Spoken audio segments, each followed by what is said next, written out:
आज की कक्षा में एक बार फिर मैं आपके लिए बड़ा ही मज़ेदार, रोचक एक ट्रिक लेकर आया हूँ, जिसके माध्यम से मैं आपको एकदम इजी वे में आसानी से ये बताऊंगा कि धातु, अधातु, उपधातु और अक्रिय गैसों को कैसे पहचान सकते हैं। बस केवल देखते ही, पढ़ते ही आपके दिमाग में आ जाएगा कि ये धातु है कि अधातु है कि उपधातु है कि अक्रिय गैस है। ठीक है। इसके पहले भी मैंने आपको एक से एक बढ़कर मज़ेदार ट्रिक बताया है और आगे भी इससे भी बेहतर बेहतर ट्रिक आपको मैं बताता रहूँगा। यदि सारे के सारे ट्रिक आप तक पहुँचे, आप चाहते हैं कि सारे ट्रिक के माध्यम से मैं साइंस, सोशल साइंस इत्यादि का अध्ययन कर लूँ, तो बस सबसे पहले आप मेरे इस चैनल को सब्सक्राइब करेंगे। ठीक है। सब्सक्राइब करने के बाद जितना भी वीडियो मैं डालूँगा आप तक सबसे पहले पहुँचेगा। ठीक है। तो यदि आप नए हैं तो सबसे पहले मेरे चैनल को सब्सक्राइब करें और फिर देखें कि कितना मज़ेदार ढंग से मैं आपको इन सारी चीज़ों को एक ट्रिक के माध्यम से समझाता हूँ। ठीक है। तो आइए अब जानेंगे हम धातु। अब देखिए यहाँ शब्द है धातु, अंग्रेजी में कहते हैं इसको मेटल। हम अधिकांश यही पढ़ते रहते हैं कि जिस तत्व के बाह्यतम कक्षा में 1, 2 या 3 इलेक्ट्रॉन हो वह धातु होगा। मिलता है ना। इसके लिए हमें वो इलेक्ट्रॉनिक विन्यास, इलेक्ट्रॉनिक कॉन्फ़िगरेशन निकालना होगा, तब जाकर हम पता करेंगे कि 1, 2 और 3 किस किस तत्व के बाह्यतम कक्षा में इलेक्ट्रॉनों की संख्या आ रहा है। या फिर ऐसे भी पढ़ते हैं कि जो तत्व विद्युत धनात्मक हो, आघात वर्धनीय हो, ठीक है, तन्य हो, जिसमें विशेष चमक हो, विद्युत और उष्मा और विद्युत का सुचालक हो, उसे धातु कहते हैं। तो इन परिभाषा के माध्यम से आप सिर्फ याद कर सकते हैं कि नहीं? आके देखते ही समझ जाइएगा। ये प्रैक्टिकल है क्या? जी नहीं, आपको मैंने दे दिया। ठीक है। आपको मैं दे दिया कि बताइए ये मैग्नीशियम है, Mg। ये धातु है कि अधातु है? तो अब परिभाषा के आधार पर देखते रहिए कि Mg में विशेष चमक होती है। कहाँ चमक नजर आ रहा है? ये विद्युत धनात्मक है, कहाँ है आपको धनात्मक नजर आ रहा है? इसे मारने पर जोर जोर से आवाज इसमें से आता है, कहाँ है आवाज आ रहा है? क्या पढ़ने से पता चल गया? लेकिन हाँ, मैं आपको एक ऐसा ट्रिक बता रहा हूँ कि बस आप देखिएगा Mg, मैग्नीशियम, और तुरंत पकड़ लिया कि वो है क्या। ठीक है।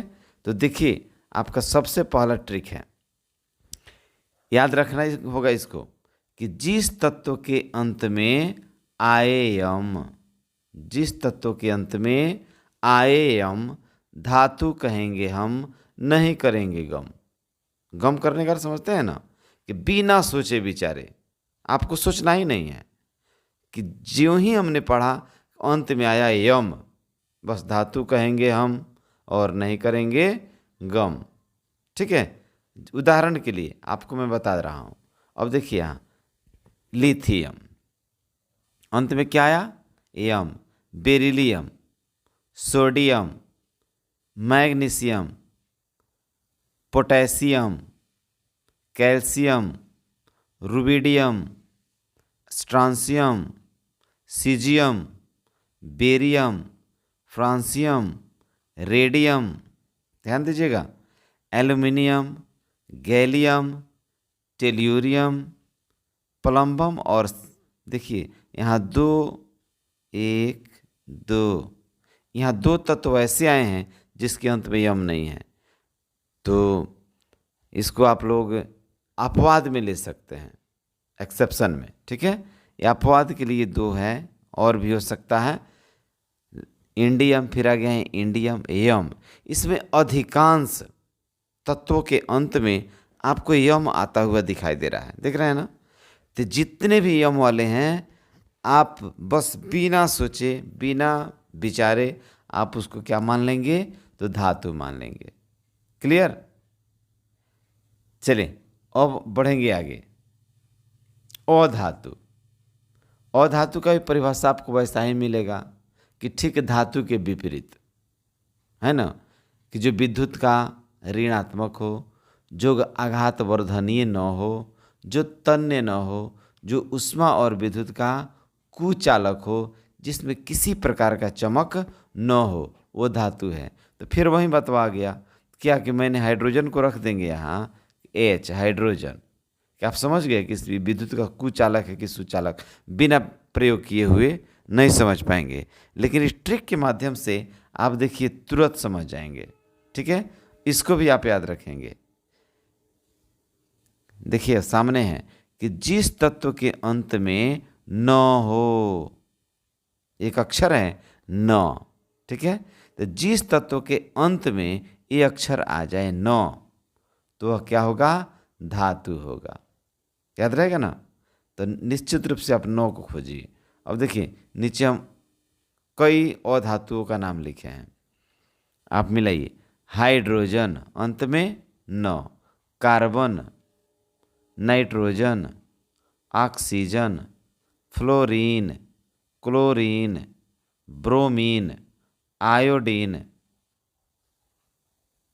ठीक है, अब इतना आ गया। और 3 तत्व फिर आपको नीचे दिया गया है, फास्फोरस, सेलेनियम, सल्फर और गंधक। ठीक है, तो ये अपवाद में आ जाएगा।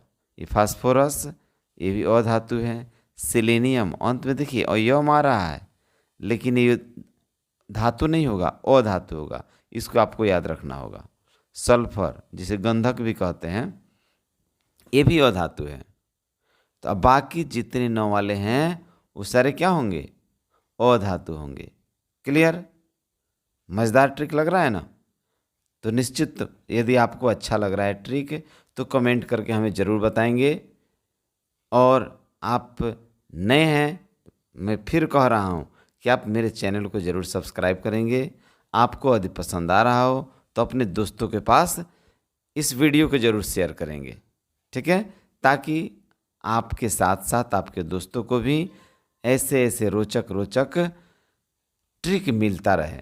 ठीक है, अन्यथा वही होगा, याद करते रहिए और जब सामने आएगा तो बस और सोचते रहिए कि धातु की, अधातु की, उपधातु, वहाँ दिक्कत हो जाएगा आपको। तो ट्रिक के माध्यम से जानिए। आइए अब जानेंगे उपधातु। उपधातु अब तो जन्मे करते हैं परिभाषा के आधार पर कि जिसमें धातु और अधातु दोनों का गुण मौजूद हो, उसको क्या कहेंगे? तो अधातु, उपधातु कहते हैं। जानते हैं ना? लेकिन अब गुण खोजते रहिएगा, आपको आ जाएगा एग्जाम में, किसी भी एग्जाम में, मैट्रिक हो एग्जाम हो, इंटर एग्जाम हो, या फिर कोई प्रतियोगिता का परीक्षा हो। ठीक है, तो उसमें अब खोजते रहिएगा कि धातु और अधातु के गुण किस में है। ऐसा कभी नहीं होगा, और खोजते रह जाइएगा, क्वेश्चन छूट जाएगा, टाइम खत्म हो जाएगा। तो मस्त ट्रिक मैं बनाया हूँ आपके लिए। अब देखिए बस आपको इतना याद रखना होगा कि बॉबी शिल्पी जी ऐसी सब बातें टेलीफोन पर। देखिए कितना मज़ेदार है कि बॉबी शिल्पी जी ऐसी सब बातें टेलीफोन पर। ठीक है, अब आइए कैसे मैंने इसको सेटिंग किया है। बॉबी एक शब्द आया हो सबसे पहले कि बॉबी, तो बॉबी से क्या हो जाएगा? बोरॉन। क्लियर? शिल्पी दूसरा में क्या आया था? बॉबी हो गया। शिल्पी पर आइए, शिल्पी से सिलिकॉन। जी आया है, जी से जर्मेनियम। बॉबी शिल्पी जी ऐसी से आर्सेनिक। क्लियर? S arsenic. अब सब बातें, ऐसी सब बातें एस बी, जिसको कहते हैं एंटीमनी। सब बातें कहाँ? टेलीफोन। यहाँ 2 शब्द आया है, अलग अलग है। टेली से टेल्यूरियम, फोन पीओ पोलोनियम, और टेलीफोन पर को तो जन्म करते हैं अंग्रेजी में क्या कहते हैं? एट मतलब पर। तो पर वहाँ ऐट के लिए जुड़ दिए हैं, जिसका अर्थ होता है एस्टार्टिन। ऐट कौन सी का संकेत है? एस्टार्टिन का। एस्टाटिन। ठीक है, क्लियर। ये है कौन सी का उपधातु याद करने का ट्रिक। याद रहेगा ना, बबी शिल्पी जी ऐसी सब बातें टेलीफोन पर। ठीक है, आगे बढ़िए। अब अक्रिय गैस, उससे भी मज़ेदार ट्रिक मैं बनाया हूँ कि अक्रिय गैस। अक्रिय गैस किसे कहते हैं? ये तो आप जानबे करते हैं कि वैसी गैस जो रासायनिक अभिक्रिया में भाग नहीं लेते हैं उसको क्या कहते हैं? अक्रिय गैस कहते हैं। ऐसे भी इसको कहा जा सकता है कि जिन तत्व के बाह्यतम कक्षा में 8 इलेक्ट्रॉन हो, जिन तत्वों के बाह्यतम कक्षा में इलेक्ट्रॉनों की संख्या कितनी हो? 8 हो, तो उसको क्या कहते हैं? अक्रिय गैस कहते हैं। अब निकालते रहिए, यही ना होगा कि आप इसका इलेक्ट्रॉनिक कॉन्फ़िगरेशन निकालिएगा, फिर देखिए कि 8 है कि नहीं है, तब तक समय कितना व्यतीत होगा। तो बस आपको मेरे द्वारा बनाया गया इतना ही काम करना है कि इस ट्रिक को याद रखना है। ठीक है, अब ये ट्रिक देखिए क्या है कि हेमा, नेहा और करीना, हेमा, नेहा और करीना जॉनी के साथ आई रवीना।